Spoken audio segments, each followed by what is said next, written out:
Good morning, dear students. Welcome in Raj International School online classes.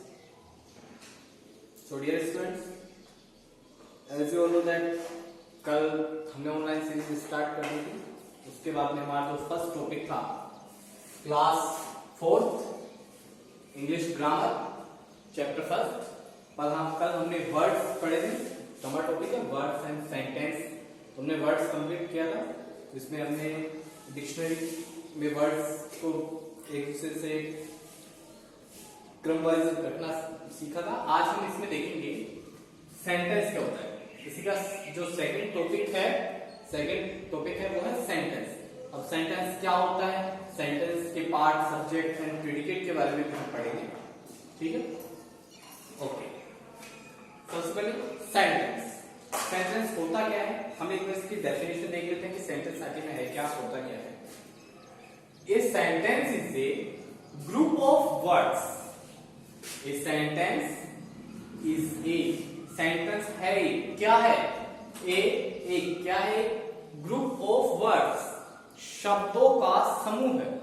Group of words, शब्दों का समूह है. That makes, जो बनाता है, दैट मेक्स, जो बनाता है, कंप्लीट, पूर्ण, पूरा, sense, earth. A sentence is a group of words that makes complete sense. एक जो सेंटेंस होता है, वाक्य होता है, वो एक शब्दों का समूह है जो एक पूर्ण अर्थ, कंप्लीट अर्थ बनाता है. A sentence is a group of words that make complete sense. तो इसके लिए आपको एक चीज याद रखनी है, हम किसी भी सेंटेंस को, यदि कोई भी वर्ड्स हैं, राइट, और यदि वो वर्ड्स कंप्लीट अर्थ नहीं दे पा रहे हैं तो हम उसे सेंटेंस नहीं कहेंगे. ओके, सेंटेंस हम उसे ही कह सकते हैं जिसका हमें कंप्लीट अर्थ निकल रहा है, जब जिसका हमें कंप्लीट अर्थ मिल रहा है. फॉर द एग्जांपल, जैसे यहां पे देखिए,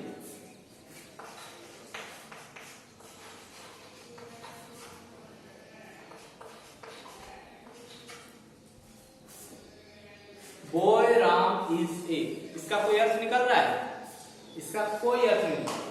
बॉय राम इज ए, इसका कोई अर्थ नहीं निकल रहा है. क्यों? क्योंकि इसका कंप्लीट अर्थ नहीं निकल रहा है, तो ये सेंटेंस नहीं. वो एक मीनिंगफुल वे में भी होने चाहिए. वर्ड्स है वो एक मीनिंगफुल वे में होने चाहिए, उसका कंप्लीट अर्थ निकलना चाहिए, राइट, तभी हम उसको सेंटेंस कह सकते हैं. इसको हम एक मीनिंगफुल वे में यदि ऐड करते हैं,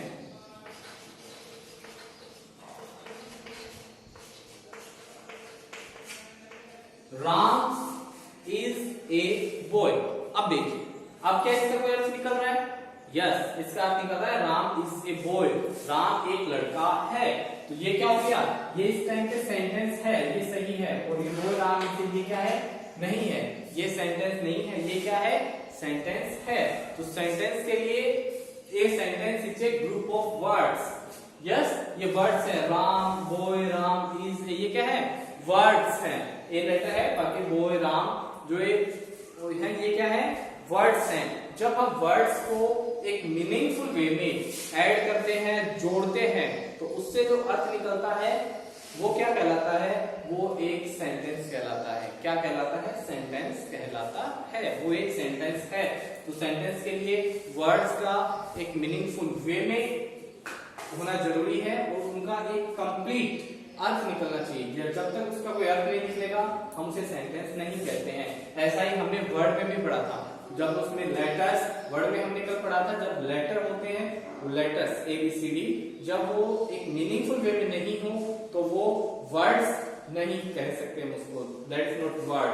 यदि हम चाहे कि वो वर्ड कब होंगे, तो वर्ड के लिए हमें उनको एक मीनिंगफुल वे में ऐड करना होगा, राइट. यदि हम उसको एक मीनिंगफुल वे में ऐड कर रहे हैं, उसका एक अर्थ निकल रहा है, तो वो वर्ड होता है. सेम नियम सेंटेंस के साथ में.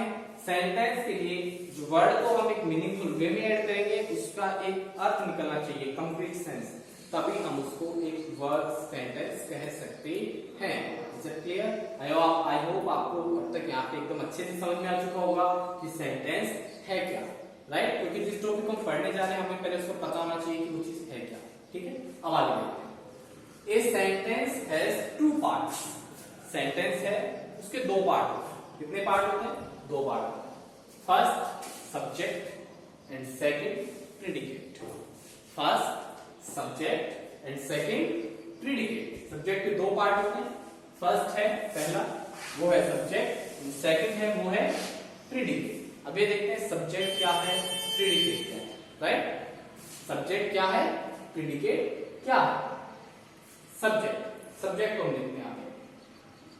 The part of the sentence, the part of the sentence, sentence का वो भाग दैट जो टेल्स अस, टेल्स बताता है, अस हमें, दैट टेल्स अस जो हमें बताता है, व्हाट और whom द सेंटेंस इज, इस सेंटेंस क्या है, किसके बारे में, is about is called the subject. ये सेंटेंस है वो किसके बारे में है, क्या है वो किसके बारे में है, किसके बारे में है, तो वो क्या हुआ, सब्जेक्ट। जिसके बारे में हम बात कर रहे हैं, जिसके बारे में बता रहे हैं सेंटेंस में, वो क्या हुआ, सब्जेक्ट हुआ, राइट? फॉर द एग्जांपल यहाँ पे देखिए, the house is very big. अब ये बात कर रहे हैं the house is very big. Way big क्या है, इज वेरी बिग क्या है, is very big, is very big है वो है हाउस, द हाउस। तो द हाउस क्या हुआ यहाँ पे, द हाउस हुआ यहाँ पे सब्जेक्ट। ओके, सिंपल, क्योंकि हम यहाँ पे हाउस की बातें कर रहे हैं, हाउस के बारे में, हाउस किसके बारे में बता रहे हैं, हाउस के बारे में बता रहे हैं। हाउस क्या हुआ, द हाउस, जिसके बारे में हम बता रहे हैं वो क्या हुआ, सब्जेक्ट हुआ। उन्होंने द हाउस के बारे में बताया, द हाउस क्या हुआ, सब्जेक्ट। प्रेडिकेट, प्रेडिकेट क्या होता है, देखिए, the part of the sentence, sentence का पहले पार्ट, दैट टेल्स अस जो हमें बताता है, समथिंग कुछ, अबाउट द सब्जेक्ट जो हमें सब्जेक्ट के बारे में कुछ बताता है, और टेल्स अबाउट द एक्शन, और टेल्स, इसके अलावा हमें और कुछ भी बता सकता है, देखिए, और टेल्स, और हमें बताता है, या अबाउट द एक्शन, या हमें एक्शन के बारे में बताया कि क्या काम हो रहा है सेंटेंस में, क्या सेंटेंस किसके बारे में है, क्या कर रहे हो, क्या उसमें वर्क हो रही है, क्रिया क्या हो रही है उसमें, इज कॉल्ड द प्रेडिकेट। उसे हम क्या कहेंगे, उसे हम प्रेडिकेट कहेंगे, right? The part of the sentence, sentence का वह पार्ट दैट टेल्स अस जो हमें बताता है, समथिंग कुछ, अबाउट द सब्जेक्ट जो हमें सब्जेक्ट के बारे में कुछ बताता है, उसे हम क्या कहेंगे, उसे हम प्रेडिकेट कहेंगे। The part of the sentence that tells us something about the subject जो हमें सब्जेक्ट के बारे में कुछ बताता है, तो उसे हम प्रेडिकेट कहेंगे। और टेल्स, और यह हमें बताता है about the action is, action is called the subject, या हमें एक्शन के बारे में बताया कि उस सेंटेंस में क्या कार्य हो रहा है, मतलब कि क्या हो रहा है, ठीक है? For the example, the house is very big, right? House है वो बिग है, हाउस के बारे में क्वालिटी बता रही है, तो हाउस क्या हो गया, सब्जेक्ट हो गया। लेकिन इसकी क्या क्वालिटी बताई जा रही है, इज वेरी बिग, तो इज वेरी बिग क्या हो गया, ये हो गया प्रेडिकेट। इज वेरी बिग क्या हो गया, predicate.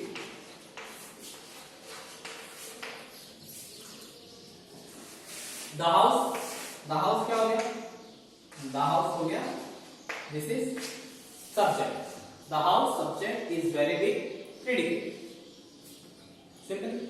Next,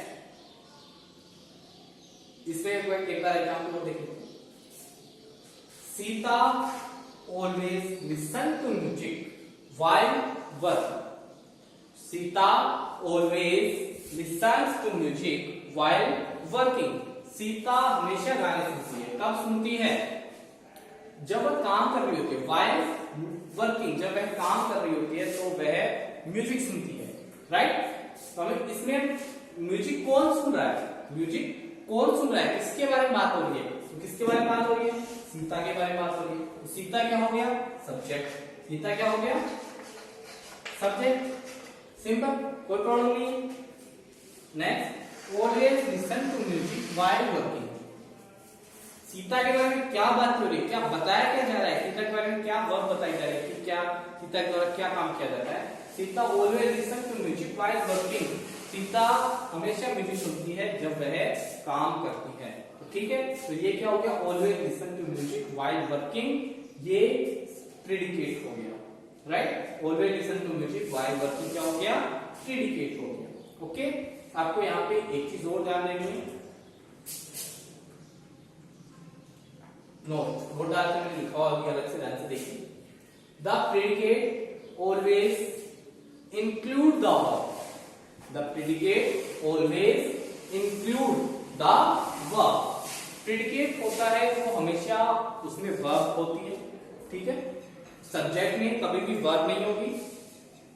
for the example देखिए, द हाउस है, इसमें कोई वर्ब नहीं है, सीता है, तो इनमें वर्ब नहीं है, राइट। तो सब्जेक्ट में कभी वर्ब नहीं होती है, प्रेडिकेट में वर्ब इंक्लूड होती है। तो हमें इस चीज का स्पेशली ध्यान रखना है, ठीक है, इसको याद रखना है। ओके, एक चीज मैं आपको बताना चाहूंगा, आपकी एग्जाम्स में जो भी जो सब्जेक्ट है, प्रेडिकेट है, तो इसके रिगार्डिंग कैसे क्वेश्चन आ सकते हैं। या तो प्रेडिकेट दे दिया जाए, ठीक है, और फिर आपको बोले कि इसमें सब्जेक्ट फिल करो, इसमें जो fill the suitable subject, right. For example जैसे यहाँ पे दे दिया इस 10 years old, और यहाँ पे बोधा बॉय नहीं दिया, तो आपको फिल करना है। इसमें आप दा बॉय फिल कर सकते हो, द गर्ल फिल कर सकते हो, जो भी आपको लग रहा है 10 years old के अकॉर्डिंग। तो आपको फिल में सब्जेक्ट फिल करना पड़ता है काफी बार आपको सब्जेक्ट दे दिया जाता है, उसमें प्रेडिकेट ऐड करके आपको सेंटेंस बनाना होता है, राइट। तो ये काफी टाइप से आते हैं क्वेश्चन सब्जेक्ट एंड प्रेडिकेट में। लेकिन आपको सबसे पहले समझना है ये सेंटेंस होता क्या है, सब्जेक्ट और प्रेडिकेट इसके टू पार्ट है, वो कैसे हैं, सब्जेक्ट क्या होता है, प्रेडिकेट क्या होता है। क्योंकि जब तक आप समझ नहीं पाओगे तब तक आपको ये पूरा सब्जेक्ट डिफाइन करना भी नहीं समझ आएगा, और आप उस चीज को अच्छे से समझ नहीं पाओगे किस तरह से। यदि आप कोई चीज आपको रट के बिना आप उसको अच्छे से समझना चाहो, तो उसके लिए आपको अच्छे से इसको कंसंट्रेशन के साथ अच्छे से समझना होगा। हमें रटना नहीं है, उस चीज को समझना है कि टॉपिक जो भी हमारा सेंटेंस है, तो इसका एकदम थीम समझिए कि सेंटेंस होता क्या है। ओके, नेक्स्ट हम इसमें सेंटेंस में सब्जेक्ट और प्रेडिकेट डिफाइन करना सीख रहे हैं। ये देखते हैं कि सब्जेक्ट किसी सेंटेंस में सब्जेक्ट क्या होता है, प्रेडिकेट क्या होता है, हम किस तरह से सब्जेक्ट और प्रेडिकेट डिफाइन कर सकते हैं, अलग अलग देख सकते हैं। चलो देखिए, the boy is 10 years old. The boy is 10 years old. Boy है 10 years old, right? अब इसमें boy है वो 10 साल का है, 10 years old है। इसमें आप एक बार डिसाइड कीजिए, आप ही करके जैसे आप वीडियो देख रहे हो, एक बार कोशिश करो, the boy is 10 years old, तो इसमें सब्जेक्ट क्या होगा, प्रेडिकेट क्या होगा। बिकॉज आप जितनी ज्यादा प्रैक्टिस करोगे उतना ज्यादा इस टॉपिक को अच्छे से समझ पाओगे। ओके, तो आपको डिसाइड करें, the boy is 10 years old, इसमें सब्जेक्ट क्या है, प्रेडिकेट क्या है, राइट। सिंपल है, the boy is 10 years old। 10 साल का कौन है 10 years old, द बॉय है, इसके बारे में बात होती है, द बॉय के बारे में बात होती है। द बॉय क्या हुआ, द बॉय हो गया सब्जेक्ट, द बॉय क्या हुआ, द बॉय हो गया subject. Okay, is 10 years old, is 10 years old, ये क्या हो गया, is 10 years, this is predicate, right.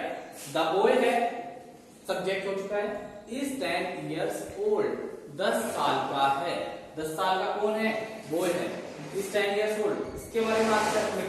Boy की क्वालिटी क्या बता रहे हैं, बॉय के बारे में क्या एक्शन बता रहे हैं, बॉय के बारे में क्या बात हो रही है, बॉय के बारे में ये बता रहे हैं कि बॉय है वो 10 साल का है, 10 years old है, इज 10 years old। बॉय क्या हुआ यहाँ पे, बॉय यहाँ पे प्रेडिकेट हुआ।